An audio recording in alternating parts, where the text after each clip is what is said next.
What I consider hypervelocity is when you decrease the weight of the bullet and greatly increase the speed of the bullet.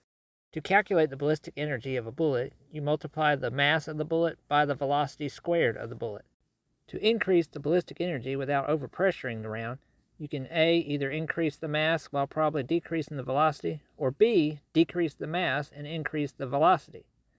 Since the velocity is multiplied against itself, adding more speed usually gains more ballistic energy than just adding weight. A simple analogy is if a pro baseball player threw a fastball at you, it would do more damage than if a pro bowler threw a bowling ball at you. At least on paper, of course. I don't know. I haven't found a volunteer yet. I was able to acquire 6 hypervelocity 22 long rifle rounds to test.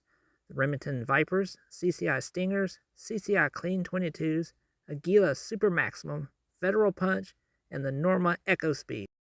All of them will be shot with a 16-inch Henry rifle. The Remington Viper will be the heaviest bullet we test today. You have to look closely in the box, but you can see it's 36 grains. The box holds 100 rounds and it's clear plastic.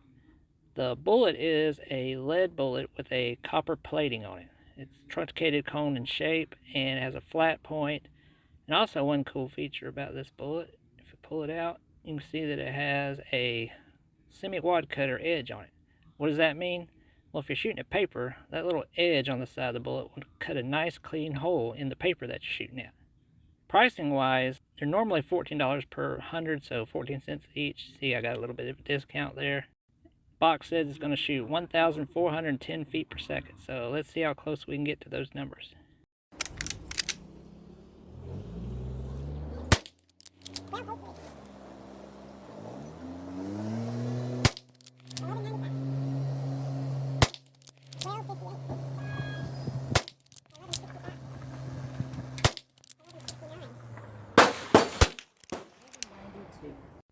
Next on our list are the CCI Stingers. I'm going to go down in weight down to 32 grains. The box holds 50 rounds of ammo. It's made of clear plastic and is well marked with both the weight and the speed. Each cartridge has a nickel-plated brass body with a copper-plated lead bullet. The Stingers also feature a hollow point bullet profile. Pricing on these are about $11 per 50 rounds, so that's about 22 cents a piece. So these are definitely not budget plankers. The box says we're going to get 1,640 feet per second, so let's see how close we can get to that. Error.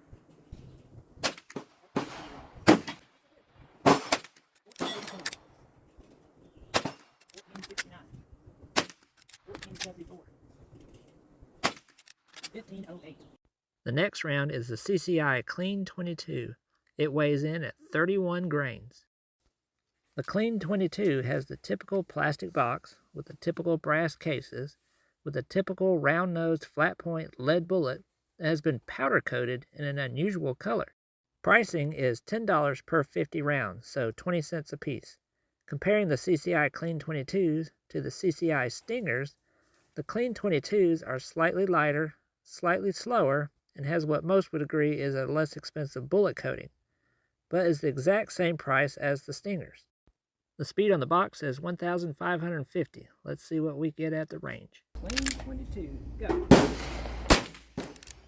1549, 1506, 1474, 1474. Next on our list are the Aguila Supermaximum. These bullets weigh 30 grains apiece. They come 50 rounds to a box. The box is made of cardboard. There's a plastic insert that holds each bullet individually. They are brass cased with a lead bullet with a copper plating on it. The bullet profile is a round-nosed flat point with a slight hint of a wad cutter profile. Pricing on these are going to be $10 for a 50-round box, so 20 cents a piece. The box says we're going to get 1,700 feet per second. Let's see if we can match that. 1759, 1697, 1699, 1676. Next on the list is Federal Punch. As you can see on the box, we're now below 30 grains. While 22 long rifle is not a great self-defense round, if you did have to use it, Most experts will agree this is the one to use. The Federal Punch has a lead round-nose flat-point bullet that is nickel-plated. Also, the body is nickel-plated as well.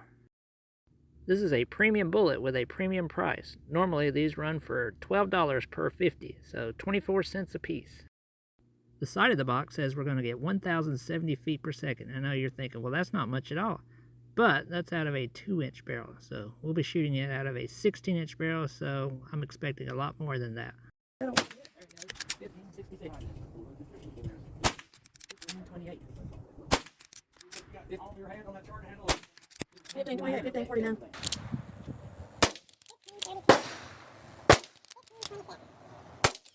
I heard that one ping. I did too. The last and the lightest in our group is the Norma Eco22. These bullets weigh in at only 24 grains. The cardboard box holds 50 rounds and features the image of a raccoon plummeting towards Earth. These cartridges have the typical brass body but have an unusual bullet. It's a round nose, flat point, copper-plated zinc bullet instead of the typical lead. The use of zinc is why the bullet is so light and probably why it's so inexpensive. At $5 per 50, this bullet is only 10 cents a piece. The box indicates that we're going to get 1,706 feet per second.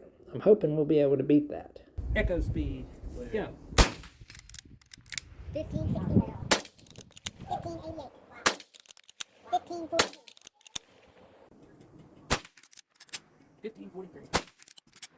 Here are the average speeds for all 6 cartridges. But since the bullets were different weights on each one, we can't really compare them by speed alone. That would be an apples to oranges comparison. What we're going to have to do is calculate the ballistic energy and rank them solely by that. Then we'll have an apples to apples comparison. After a little bit of math, the Gila Supermaximum is the clear winner with 194 foot-pounds of energy. The CCI Stinger, Federal Punch, and Clean22s are all pretty close. The Remington Viper and the Norma Eco22 are at the bottom of the chart because they both failed to match the velocity they had listed on their boxes. Extreme spread is the difference between the brand's fastest recorded velocity and its slowest velocity. This should theoretically tell you which will be the most consistent ammo. As you can see, the CCI Stingers and the Federal Punch were identical. The Norma Eco22s was not far behind. The Aguila Supermaximum had to give up some consistency to retain that high velocity number. The Remington Viper is still at the bottom of the chart, and oddly enough, the CCI Clean22 is at the bottom of the chart, while its stablemate, the CCI Stingers, is at the top of the chart.